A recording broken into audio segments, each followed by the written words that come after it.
22. At school the next day, Aln Mndlshn had a notebook with a bunch of words copied backwards out of Yojimbo's Japanese-English dictionary in it. He hadn't had time to organize them into sentences. He just copied as many as he could before going to sleep. We met before school to discuss our mind control program for the day. I had a metal ruler. We tried it out as an antenna. There was some debate at first as to where would be the best place to put the antenna. Aln Mndlshn thought that it would work best if it were attached to the head in some way, held in the teeth or balanced on top of the head, or maybe just scotch taped to the head. I thought it would work best if it was handheld and maybe pointed at the subject. We tried it my way. It worked. Soon just about every kid in the school had been zapped with a mental command. One by one they removed their hats, if they had any, and rubbed their bellies, and in some cases danced. All I had to do was point at the kid in question with a ruler, think my command, and off they'd go, uncapping, rubbing, and dancing. Aln Mndlshn and I were delighted. Yojimbo's Japanese-English dictionary was definitely a source of good advice. We had enough time before the bell to try and figure out some of the more sentences from Aln Mndlshn's notebook. He had copied the words in neat columns on the left-hand side of each page. He had about 10 pages of words. We went down the column, pointing with a pencil. Cost, expenditure, outlay, employment, casual hired, in the air. We included parenthetical expressions as one word. Brown-eared chickens, rich lovers' conditions, petition the emperor, conceal pyramid mark object thus, decide upon a matter, hand a definitive answer, interesting framework, construction, be imposing in appearance. None of this made any sense to us. It was too obscure, as Aln Mndlshn liked to say. Then we came to some clearer parts. Best way get results. Have mental picture, illustration, sketch example before requesting order to send to transmit to give an order. Execute an order. Do one's bidding. First see it, then send it. We thought that over. I pointed the ruler at a kid, closed my eyes, and tried to see the kid walking with his arms stretched out to the sides, putting one foot directly in front of the other, sort of waving his arms up and down, first one, then the other. A picture of a kid walking a tightrope. I gave the mental command. I opened my eyes. The kid was doing a perfect imitation of a tightrope walker. It was beautiful. Aln Mndlshn wanted to try it. He had something special in mind. He picked out a kid, pointed the ruler at him, and closed his eyes. He opened his eyes. The kid stepped on his own foot, made circles in the air with his arms, collapsed forward in a shower of school books, pencils, blue-lined 3-hole notepaper, and the contents of his lunch bag. This is it, Aln Mndlshn said. The ultimate trip. Remote control trip. This is the culmination of my career as a tripper. This will be my masterpiece. Leonard, let me borrow the metal ruler until lunchtime. There was still time before the bell rang to start school. I told Alan sure, he could borrow the ruler. The bell rang, and we went to our classes. I wondered what it would be like coming back to school after all those days off. It wasn't like anything. Nobody paid any special attention to me. It was evident that nobody had noticed I hadn't been there. The next bell rang. Take your seats and get ready for the PA announcements, Miss Steele said. I unscrewed the top of my ballpoint pen and took out the little brass refill. I pointed it at Mrs. Steele. I closed my eyes and got hold of the mental picture. Then I gave the command and opened my eyes. Mrs. Steele was looking very uncomfortable. I had picked a tricky mental picture, but apparently it had worked. I imagined a smoker going crazy for a cigarette. I had seen Mrs. Steele lighting up outside the building on the way to her car, and figured she had a pretty serious habit. She was starting to sweat.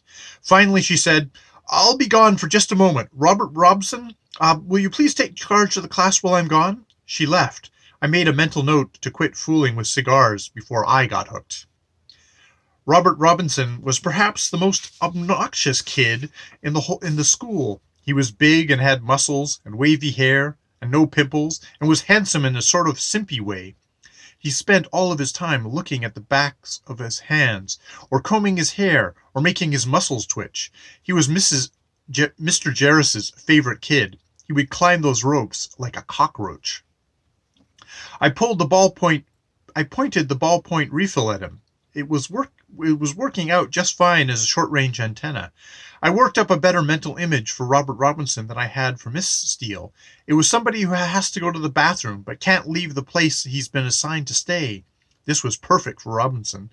Ordinarily, he'd be clowning and sort of looking handsome for the girls and doing cool things like putting one foot on the front desk in the row, and sort of leaning forward and twitching his muscles.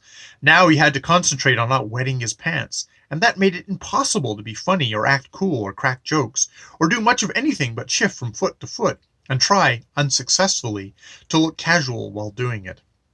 I had seen a detective program on television in which the crime had been solved on the basis of the fact that the detective knew that it takes 7.5 minutes to smoke a cigarette. Mrs. Steele was not going to come back without smoking her cigarette all the way down. The class was going wild, and Robert Robinson had nothing to do but rock from foot to foot and try and hold on. He was too dumb simply to walk out of the classroom, go to the bathroom, and come back and hope Miss Steele wouldn't have come back before him. Even if she had, he couldn't have told her he had an emergency, or he was too shy to say that. He could say that he went out to look for her or anything, but he was too dumb. He had told him to stay, and he just stayed, like a trained dog. The PA started up. Mr. Winters said, "When's the surf up in the old California, there's just the old paint me and a boy and his horse on a surfboard, where the wind and the waves are free, surfing with my horse, surfing with my horse, do-ah. He was singing. This was obviously Aln Mndlshn's work. I waited until Mr. Winter finished his song. He was sort of sputtering around, trying to make sense out of what he had just done. I pointed my ball-pen refill at the loudspeaker. I made a mental image of a sound that was obviously how Mndlshn had done it. "I will now give the correct time," Mr. Winter said.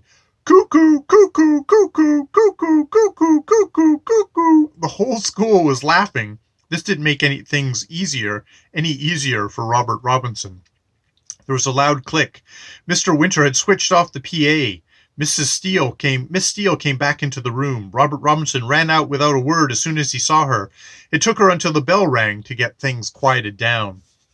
At lunchtime, Aln Mndlshn and I met for a discussion of strategy. We agreed to cool it for the rest of the day. We had done so much mind controlling that we were getting dizzy. Also, we didn't want to create a full-scale riot like the time Aln had told everyone he was a Martian. Between the opening bell of the day and the start of the lunch period, we had caused people to be rooted to the spot, bark like dogs, have uncontrollable urges to do various things they simply couldn't do with people watching. We had done a lot of tripping and a good deal of making people think that a notebook or a pencil weighed 100 pounds. The whole school was like a circus, and we were the audience. But it wasn't as much fun as we thought it would be. For one thing, part of the fun of the circus is the big crowd of people you're watching it with. That's why circuses are no good on television.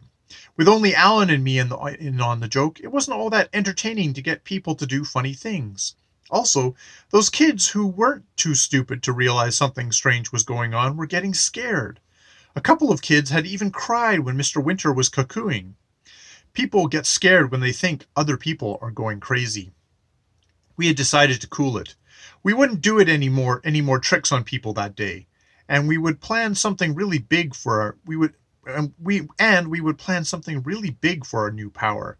There was another sentence Aln Mndlshn had found in the dictionary the night before. To control the minds of other people is a good trick, but to control objects is a great trick. Can a stone fly? We picked up a small pebble and went to work on it. It didn't budge. We tried again and got it to move, so slightly we couldn't be sure if it actually had moved. It took the rest of the lunch period to move it an inch.